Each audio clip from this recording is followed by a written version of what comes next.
Well,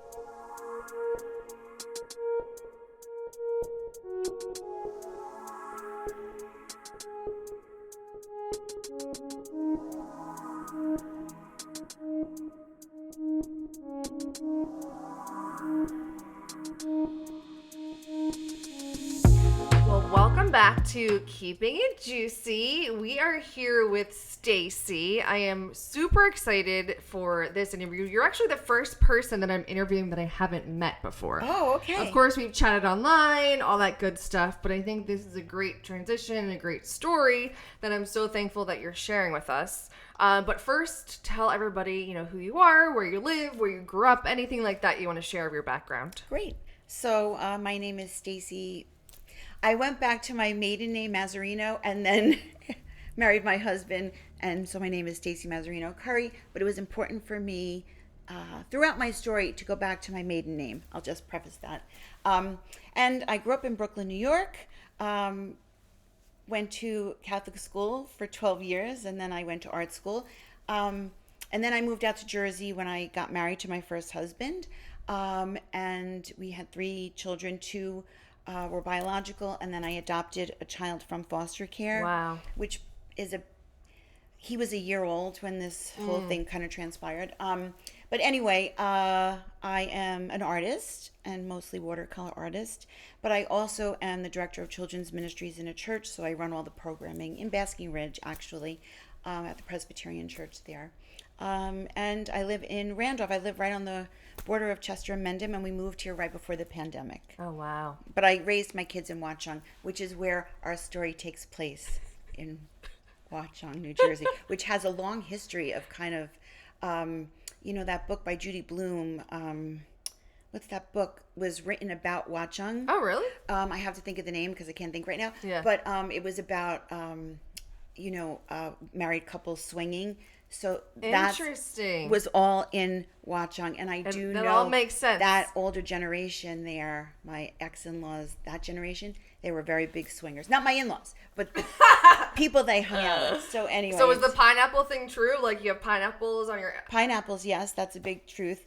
There's been several weird things happen in Watchung, and a murder and a couple of things weird stuff goes on there. Yeah, and there's decent money there too, right? More money, more problems. A lot of money, and that's where my story takes place. So that being said, let's transport ourselves back to that time. Mm-hmm. So Stacy reached out to me when I opened the forum to everybody, and she wanted to share her story, which she said she's never publicly shared. She almost went on Oprah to share it, but she said, "Nah, I want to go on Keeping It Juicy." I'm gonna save it for Keeping It Juicy. So, no, that didn't work out. So now she's here, and I'm super, I just love that people are opening themselves up, because I like to open myself up. And sometimes it's really hard to do, but it could make a really big impact on somebody. So, Stacey, I'm not even going to preface it. I just want you to start your story. Okay. Bring us back to the year.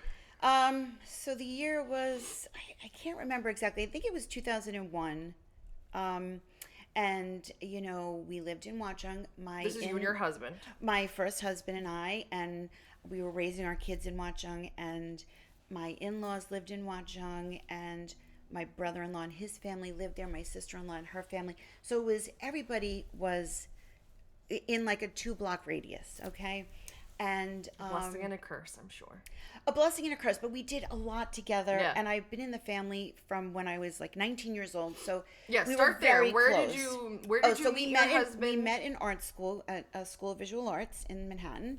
And when I first saw him, I thought, this guy, I didn't know, but I kind of thought he was gay. And he kept pursuing me and asking me out and drawing pictures of me, and kind of, he was really actively pursuing me. He was courting you hard. And I asked him, I'm like, but, I thought you were gay. And he's like, no. And he's like, I just got out of a relationship. And okay, so we started dating. And then a year later, I got pregnant. So we got married. Okay. Which I'm sure his family was thrilled, because come to find out, when he came out to me, I thought it was the first time everybody was hearing this But no. My ex-in-laws knew when he was in school in Boston first, and they pulled him out of school, and they had told me, the story went that, like, oh, he had a drug problem, and so they pulled him out of school. But he did have a drug problem, but it was also because he was So your husband was gay. so he was gay. And he was denying it, and you Correct. guys got And married. they were a Catholic, very Catholic, which I was raised Catholic, so it's no surprise. And So they were pulling him out of middle school? no. He had gone to school in college in Boston before he transferred to SVA. Okay. So they pulled him out of there, and I guess they thought he was cured when he started dating me. He apparently had another girlfriend before me, but I don't really know what that situation was truly like.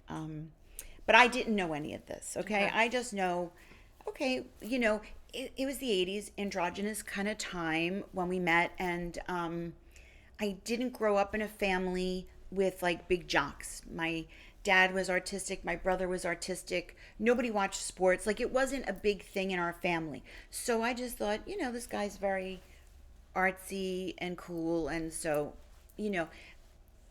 I guess that was kind of in the back of my mind always, only because certain things happened throughout our marriage that it probably should have been huge red flags for me, but I ignored them. Yeah. Which, people, I think, you don't want things to be true, so you can rationalize anything if you wanted to. Oh, for sure. Yeah. Love is blind. Right. So they say. So you got pregnant. So I got pregnant, we got married, and then a couple of years later we moved to Jersey, and first we lived in Basking Ridge, then we bought our first house, and then I got pregnant with my daughter, and all was right with the world. Okay. Then we bought another house. I became a foster parent to this little boy, and then And what was your husband? Was he what did he do for work? he was a children's clothing designer, and we also had a side business where we would do like overall print artwork for companies and sell them. So we kind of did that together, but he also had a full-time job. So I kind of worked in the house, out of the house, took care of the kids. And there's a restaurant in Watch on Cold Water and Wine, but before it was Water and Wine, it was something else. And before that, it was a German restaurant. Lake Edge. And it was a very popular restaurant right on the lake. And when Lake Edge closed and somebody else bought it, friends of my in-laws bought it, and were having like a friends and family thing. And this is an important part of my story. Prior to this opening of this restaurant, I would say a good, 2-3 months, my ex-husband started acting very erratic. And I couldn't understand exactly what was happening, but like weird stuff. Like he would pick fights with me constantly. He would drink. I know you talk a lot about drinking, and he would drink a lot, and then he would become violent.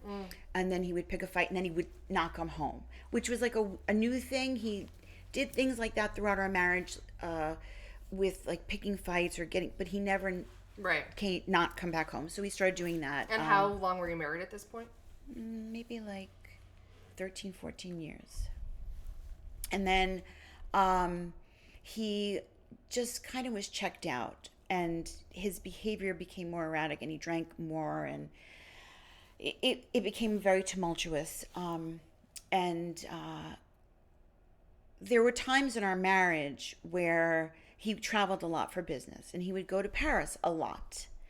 And one time he came home, well, he called me in the middle of the night one night, and he said, I think I have AIDS. And I'm like, what do you mean? Why are you telling me this? And on the phone. Right. And like in the middle of the night, you woke me out of a sleep. Like something is clearly wrong. So tell me what happened. Like, I guess you're cheating on me. Yeah. No.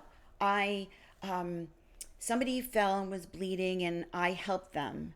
And I'm like, well, did you have an open cut? Right. And then smeared it in their open cut. How could you have AIDS? Right. But he was very dramatic and kind of hypochondriac, and had many ailments over the years. So it became so strange that when he got back from Paris, he was like in this weird depression. And so I'm like, well, you need to go get an AIDS test if you think, and I don't think that's the true story, so tell me the truth. Right. He swore that was the truth. Okay. I knew something was clearly wrong. Right. And then the behavior just kept getting more and more odd. And I don't want to go into details, but then I did look in his work bag because I thought something was wrong. And I found condoms in there. And you know why Right. we didn't use condoms. And Yep. so I did ask him about it. I don't really want to tell you the answer, but he rationalized it to me. And that was like probably a month before things really turned. Okay. So now it's October.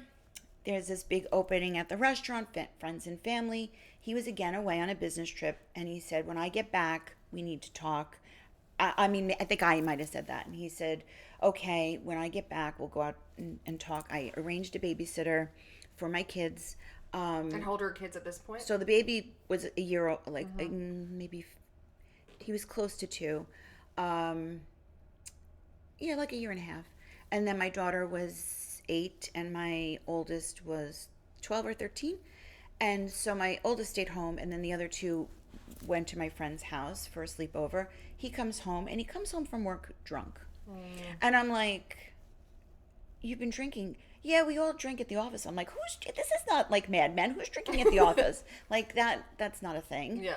And then I said, well, where do you want to go talk? And he's like, oh, well, we have to go to this friends and family thing. And I'm like, well, no, we can't talk there, clearly. Right. And he's like, so he made such a problem. And I was like, okay, we're going to go there. Clearly, we're not having this discussion tonight. So we go to this opening. And every single person that I know in the world is at this friends and family. Friends of mine, a friend of mine that I grew up with in Brooklyn, she wound up moving to Watchung as well. She and her husband was there. Their friends were there. My in-laws were there. All my kids' parents' friends were there. Everybody that I know was there. Okay? And this is the setting he decides. We're leading up to something. To come out to me. So we're in this very crowded, very friendly setting, right, with everybody I know around. And we ordered food. It was very busy. We got there a little late, so I'm sitting chatting with friends. And my ex-husband disappears, and our food comes. So I say, oh, let me go find him. So I get up to go find him, and I see him talking to my ex-in-laws, and they're at the bar. And my mother-in-law is crying, and my father-in-law has this look on his face. And I'm like, I walk over, and I'm like, what's happening? And my ex-husband was crying, and I'm like, what's wrong? And he's like, I have to tell you something. And this felt like some kind of dream sequence in a movie. And we're just standing there and he says, I have to tell you something. And I said, okay, you're scaring me. Are you sick? And he's like, no. And I said, all right, are you cheating on me? And he said, yes, but it's worse. It's bad. It's bad. It's bad. And I said, well, tell me who. I said, is it with a friend? And he said, no. And I said, is it with a woman? So in the back of my mind, I kind of knew, but didn't want it. So he said yes.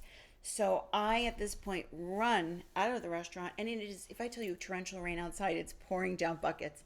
My friend sees me run out of the restaurant. She runs out after me. I'm like collapsed on the floor in the pouring rain. She's asking what's wrong. I'm trying to explain what's wrong. And then my mother-in-law comes out. And then my father-in-law comes out, and then my ex-husband comes out, and they start fist fighting in the parking lot in the rain.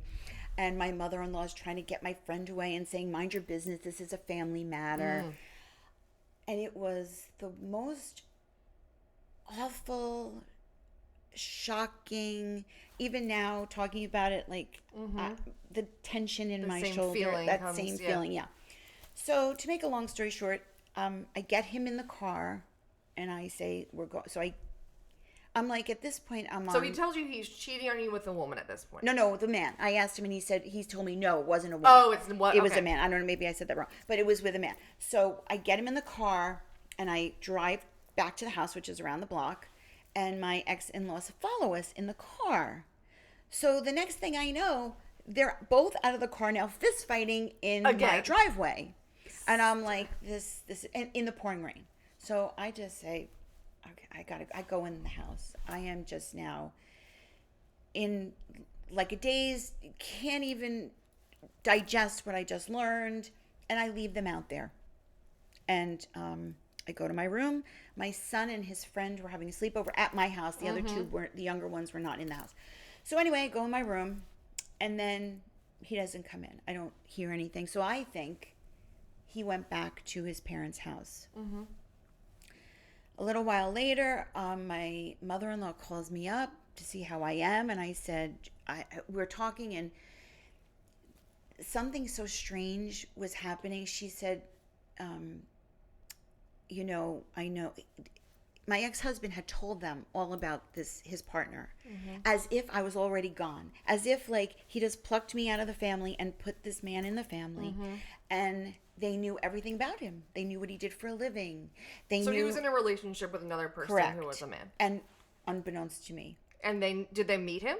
Had Not they at met that. him? No, but they had told him right before they told me. He had told them right before he told me, but when they were talking, he like blurted out all these things, and he had all these plans made. And this, so I'm like trying to understand the things she's telling me. Like she knew his name, she knew what he did for a living, she knew about everything that was going on. Essentially, whatever she learned in 10 minutes before I showed up at the bar. And then I said something like, what's he doing right now? She's like, he's not here. And I said, well, he's not here. So his boyfriend had come to pick him up, and so he didn't come home. The next morning was a family birthday party for my nephew on my husband's side. And I didn't sleep the whole night. I was a wreck, but in such shock that the things that were running through my head were mostly what's going to happen with my kids, because it was a small town. Everybody knows everybody's business. And I was just so worried for them and what the fallout would be for them in, their everyday lives. And, that wasn't really a thing then. Like, nobody came out of the closet then. It wasn't like a big, huge, more of a normal occurrence. So he came home in the morning, and I was just like, where were you? And he's like, he didn't tell me, but I kind of guessed. And then he said, you have to go to Ryan's birthday party. And I'm like, I'm not going anywhere. He said, no, you have to go. You have to take the kids, and I'm not going. So I did go. I don't even know why I went. Yeah. But I took my kids and I went, and I walked in the house and I looked awful. And my mother-in-law pulled me aside and she said, don't you dare tell anybody what happened last night. And I'm just like, I'm telling everybody. she's like, don't you dare. So I was very quiet. My sister-in-law, who I was very close to, came over to me and she said, something's wrong. Like, what's wrong? And I said, I told her, and I just, it was just, and I don't really remember much else. Yeah, you black out, really. And then the following day was my son's confirmation at the church, at St. Mary's Church in Watchung, where everybody went. And my in-laws sat in the first row every week. Picture perfect. Picture perfect. And so we were having the party after at that restaurant. Oh my that God. had come out to me 2 days earlier. That's where we were going. Now, at this point, my family doesn't know anything. Okay. We were all very close. Our families were close. We were very close. My brother was my son's sponsor. He came to the house for a meeting that Saturday night, and he took one look at me and he said, "What's wrong?" So I told him. And my brother, just, as he's walking out the door, and my brother's just like, oh, "Okay." I have one brother, and we're very close. And so he and my son go off to this pre-confirmation meeting, and that's the only person. I only told two people, and my brother and my sister-in-law. So the morning of, we're in church that morning. I don't know how I am functioning, walking around. I really don't know. And friends of mine came over to me and they're like, "What's wrong?" My best friend, she's like, "Something's wrong." And I just said, "I can't talk." And then people that were at the restaurant when he came out, all were coming over to me. "You look great. Are you okay?" And I am so, I'm mortified. I don't know how to react. And I'm in church. And so the rest of the day I had to pretend like we're this great, happy, wonderful family. Meanwhile, I'm dying inside, dying. So what followed that really probably made it worse, because my ex-husband was very dramatic made it all about himself, took off. I don't really know the whole story. Went to work, had a nervous breakdown, got fired, disappeared, and we couldn't find him for, I don't know, couple weeks. We didn't know what happened to him. He would call me occasionally, and he sounded suicidal, and we had everybody out searching for him. And I'm trying to now. I'm worried about him, and I'm worried about my kids, and my kids don't know exactly what's going on. They know something's wrong, and I'll tell you what trauma did to me at the time. I've always struggled with weight and been up and down. I lost, like, So much I'm weight. not even kidding you, 25 pounds in like 2 weeks. I don't know how it happened. I just couldn't You put didn't eat. I couldn't put food in my mouth. Yeah. My parents literally were staying with me and trying to, like, hand feed. I just couldn't. I was in such a shocked state that I don't remember much, except my mind was going a million miles a minute with all these scenarios, but I just couldn't process it. It was just too much coming at me. Then when he came home, he decided, well, maybe I need to go into like be committed, because he was. So my friends, they have connections at St. Barnabas Hospital at the time, and so I brought him to the hospital to They evaluated. evaluate it, and they took away his cigarettes and his phone, and I just looked at him, and he looked at me, and he said, "You can't leave me here." And I said, "No, I can't." So I took him home. And that was the beginning of the end. We decided to stay together, to try to stay together. So now we're talking like it's going to be Thanksgiving and Christmas. And it was the worst time of my life. My grandmother passed away in the midst of this. She didn't know anything, and I was very close to her. And so I went into such a, I want to say it was a depression. I don't know if I would say it was a depression at the time, but looking back, it probably was a depression. And I just stopped speaking to everyone, my friends. I did tell my friends as needed what was happening. And people started finding out in town, and people would come to my house. Like this one friend of mine, who we were just like school friends. She came into my door one day, and I opened the door, and she just said, "I just want to see if you're okay. I know." And I almost shut the door in her face. Like, I just was so shut off, and I did not, and I'm a very outgoing person, but I became a shell of a person. I just didn't want to, I just felt if I stayed home, because my ex-husband was like, well, if you were a better wife. I wouldn't have been born gay. Right. 'Cause you're So that was the card. born that That way. was the card he played at the time. Interesting. And so I thought, okay, if I could just keep my family unit together, It'll all be okay. yeah.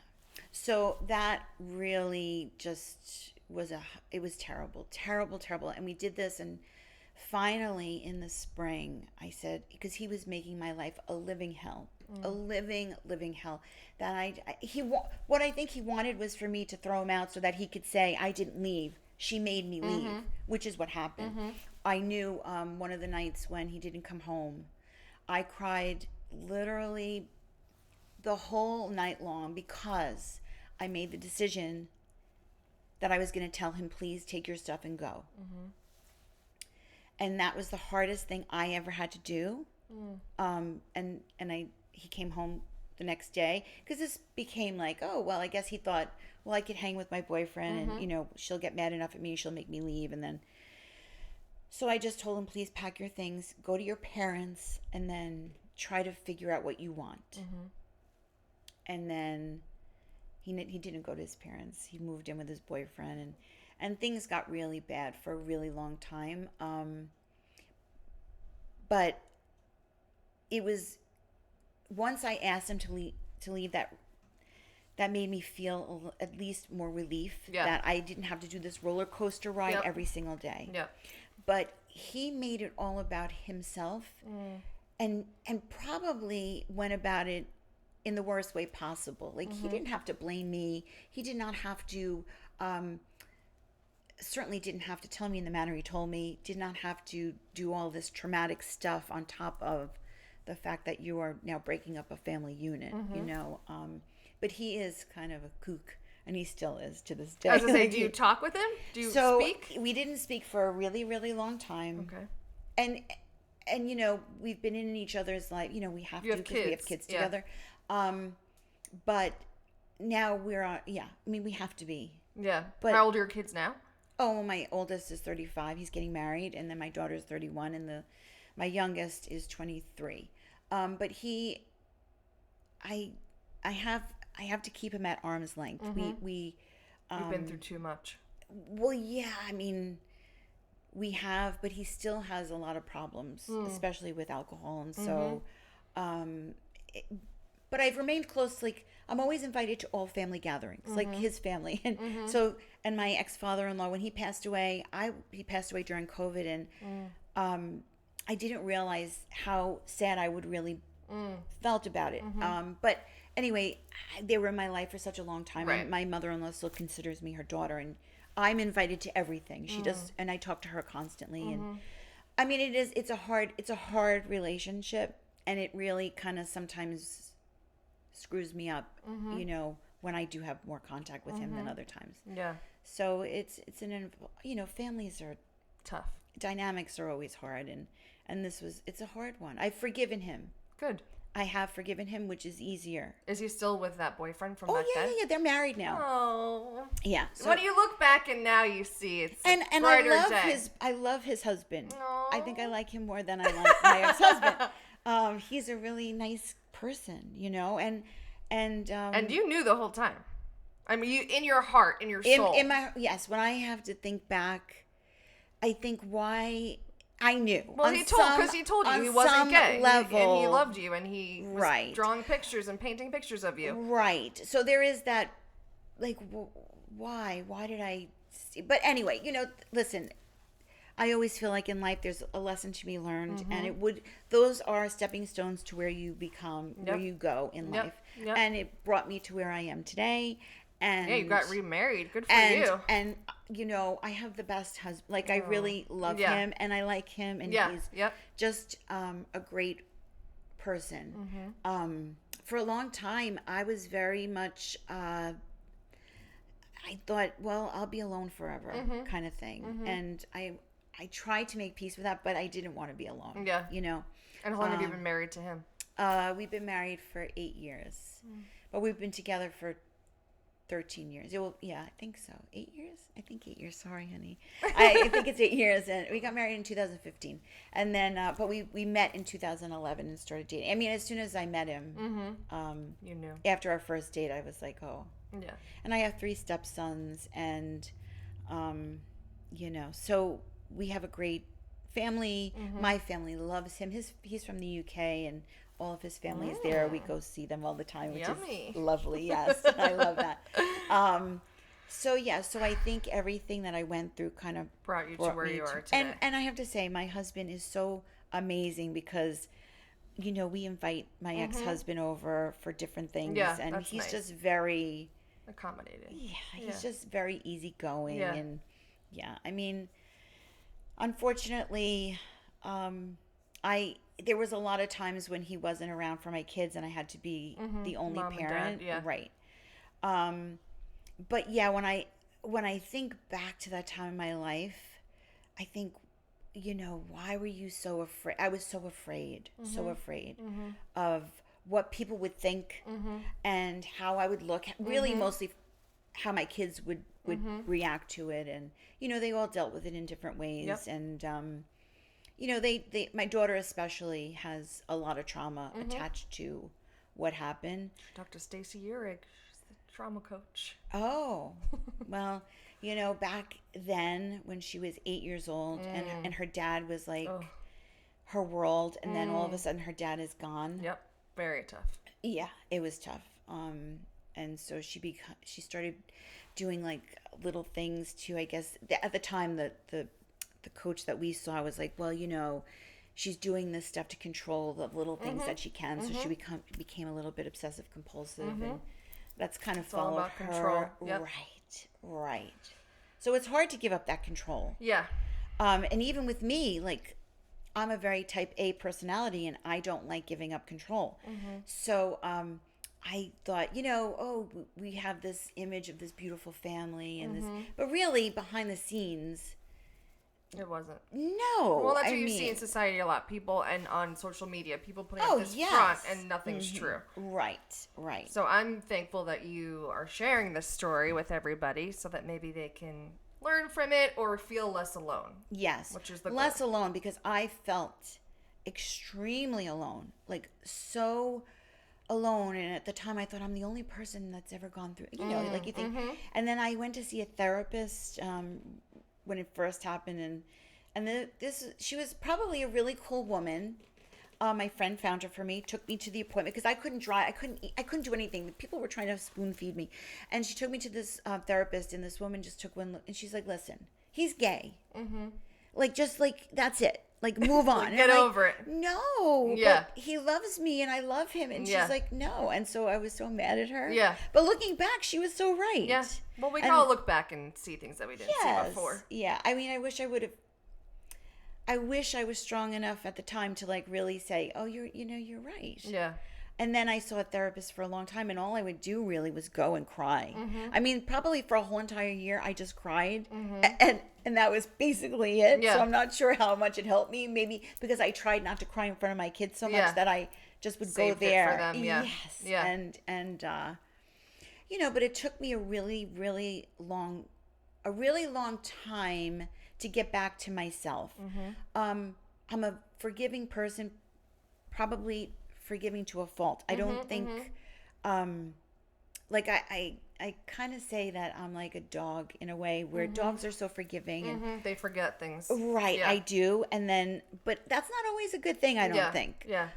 Maybe it serves me well in most scenarios. Yeah. But sometimes in regular day to day, but not right. But in some scenarios, maybe I was more of a doormat, which I don't find that.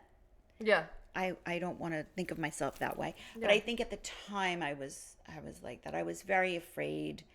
I just kept picturing myself living in a box, like I wouldn't be able to support my kids, or like you think of all these crazy worst case scenarios. But I had such an amazing family. Yeah, and this is a good segue into the 3 questions. So, okay. Do you what is your biggest regret in life? I don't have regrets in life. No, I really don't. Is there something, and I say that too, well, is there something that you look back on that you would have maybe done a little different?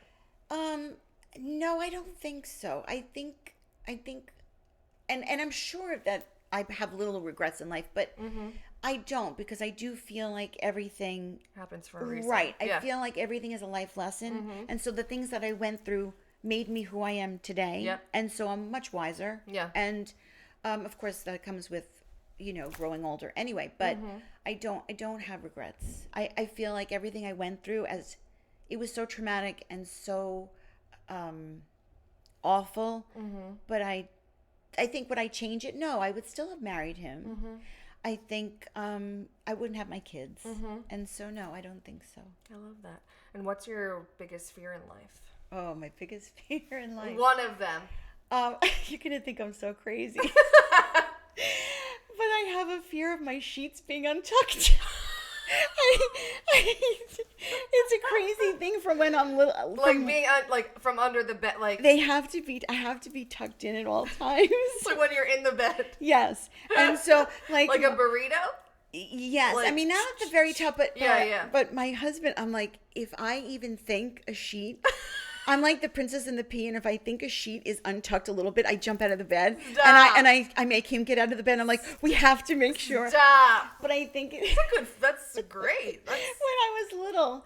Yeah, childhood trauma. I think so, because when I was 2, my brother came along, and so they took me out of my crib and put me in a bed immediately with no sides. I mean, we didn't have car seats back then. So anyway, my mother, I used to fall out of the bed. And so my mother would tuck me. So I would tell her, please tuck me. And then my mother tells me that, at some point I would cry and just say, leave me on the floor, because I would fall out of the bed all the time. So I think that's where that comes from. So to this day, I blame my brother, because I have to have my sheets constantly tucked in. Wow. That's a great story. Probably do a whole show on that. crazy aspect, but And if you're on death row, what would your last meal be? I'm gonna say it's peanut butter and jelly. Really? I love peanut butter. I love this. I don't know. I really love peanut butter and jelly. We always It is talk so about like, good. what would you bring if you had to be on a desert island? What would you Yeah. bring with me? And it would always be peanut butter for me. A journal, like something I could write in. Yeah. I could probably make like something to draw with, but some kind of paper, or maybe I could even make that, and a jar of peanut butter. What kind of peanut butter do you like? What's your choice? Well, Jif is my favorite too. peanut butter. Yeah, And yeah. I like smooth. Yeah. And it's even better if like the spoon was made of chocolate. Like that would be my favorite thing. A jar of peanut butter and a chocolate spoon. The people know I would get that for you for Christmas, Stacy. Well, thank you so much for being on this podcast. Thank you, You're gonna make an Caitlin. impact or make someone feel less alone. Oh, I hope so. I'm super thankful that you came here and you kept it juicy. Everybody, find this episode. Actually, I already say that in that whatever. We add that on. So, Stacy, thank you, and as always, keep it juicy. All right. Thank you. Thank you for listening to this episode of Keeping It Juicy. You can find this episode and all the rest on YouTube, Spotify, and Apple. And as always, don't forget, keep it juicy.